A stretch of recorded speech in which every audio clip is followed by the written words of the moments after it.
ગુજરાતમાં કાયદો વ્યવસ્થાની સ્થિતિ સંપૂર્ણપણે નિરાશાજનક. અમદાવાદ, સુરત સહિતના અન્ય જિલ્લાઓમાં હત્યા મામલે ગુજરાત, યુપી, બિહારના રસ્તે. અમદાવાદમાં ઈસનપુર 4 રસ્તા પર ફિલ્મી દ્રશ્યો સર્જાયા હતા. જાહેરમાં લાઠી ડંડા લઈ અસામાજિક તત્વો બેફામ બન્યા હતા. બે જૂથ વચ્ચે બબાલ વચ્ચે પોલીસને જોતા જ અસામાજિક તત્વો ભાગી ગયા હતા. જૂથો વચ્ચે થયેલી બબાલમાં લાકડીઓથી મારામારી દરમિયાન પોલીસ પણ પહોંચી હતી, પણ અસામાજિક તત્વોને પકડી પાડી ન હતી. નારોલ નજીક આવેલા રાધેકિશન બિઝનેસ પાર્ક પાસે આ ઘટના બની હોવાનું જાણવા મળેલ છે. સુરતમાં પણ હત્યાના બનાવમાં ચિંતાજનક વધારો જોવા મળી રહ્યો છે. સુરત શહેરમાં વધુ એક હત્યાની ઘટના સામે આવી છે. ચોક બજાર વિસ્તારમાં પારસ સોસાયટીમાં અજાણ્યા વ્યક્તિઓ દ્વારા ચપ્પુના ઘા મારી ફરાર થઈ ગયા હતા. બનાવની જાણ થતાં જ પોલીસ કાફલો ઘટના સ્થળે પહોંચ્યો હતો. વધુ તપાસ હાથ ધરી હતી. સુરતના કતારગામમાં પણ જાહેર રસ્તા પર હત્યાના બનાવમાં હચમચી નાખતા સીસીટીવી સામે આવ્યા છે. ગાડીની સાઈડમાં કરવાની નજીવી બાબતે માથાકૂટ થયા બાદ યુવક પર પિકઅપ વાન ચડાવી દેવામાં આવી હતી. એટલેથી પણ ન અટકતા યુવકને 150 મીટર જેટલો ઢસડવામાં આવ્યો હતો, જેના પગલે તેનું ઘટના સ્થળે જ મોત નીપજ્યું હતું. મારું નામ તુલસી પટેલ છે. હું રાજસ્થાની સમાજ જોડે જોડાયેલો છું. જો અમારી સમાજ છે ને એકદમ સીધી સમાજ છે. અમે લોકો બધા પ્રવાસીઓ અહીંયા વ્યાપાર બિઝનેસ કરવા માટે આવ્યા છીએ. હું અત્યારે એસપી સાહેબ પણ આવી ગયા, ડેવિયા એસપી પણ આવી ગયા. તો એમને અહીંયાની ગવર્મેન્ટ, અહીંયાના ગૃહમંત્રી સાહેબ બધાને નિવેદન કરું છું કે અમારી સમાજની અંદર એક ખોફનો માહોલ છે.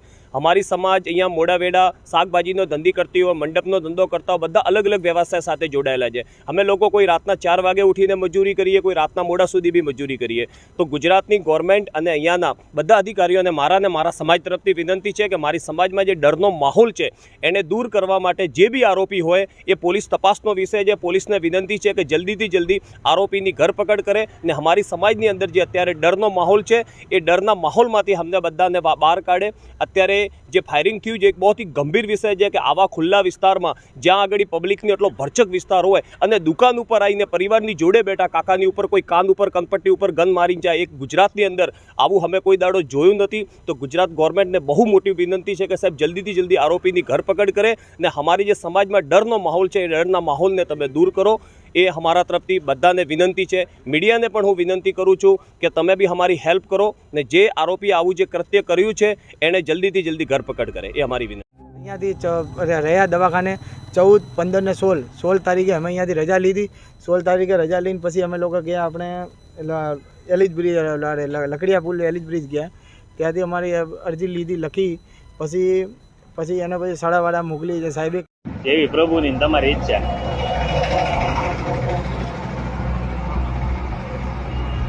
દાદા નહીં ક્યાં હો, દાદા ડર નહીં કરો. હાલો છોડી લો સાહેબ. હા છોડી.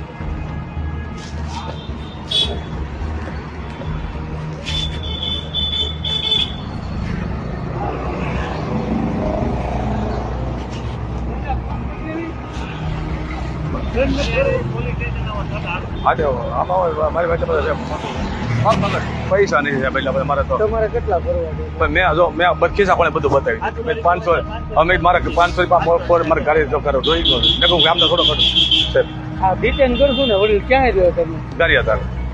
આ તમે પહોંચી જાઓ, આ ગાડી 8-9 તો મેં કીધું શું તમારો 500 રૂપિયા મેં કીધું તો પછી 5 ન બને 450. મારે ક્યાં 500 હાલો બીજો શું કરું? 400 રૂપિયા પોચ જ નહીં જોતી સાહેબ. એટલે મારે આપો 400 એમ નહીં.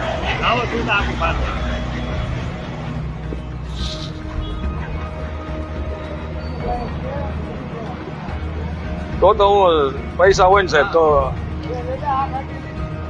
હું આજ દવાઈ ગયું. મારે શું કરો થઈ ગયા? હા તો હા મારે હવા દવાઈ ગયો.